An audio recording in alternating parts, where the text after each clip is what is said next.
Installing a SIM card using the SIM card tray. Step 1. Verify that your Android device is powered off. Step 2.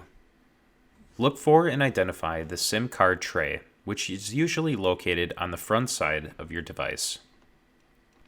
Step 3. Insert the pointed end of the SIM ejection tool into the tiny hole located next to the SIM card tray. In many cases, the manufacturer of your Android device will provide you with the SIM ejection tool at the time you purchase your device. Step 4. Pull out the SIM card tray gently using your fingertips after the tray pops out of the device. Step 5. Place your SIM card into the SIM tray so that it properly fits and lies flat. Step 6. Push the SIM card tray gently back into your Android until it clicks firmly into place.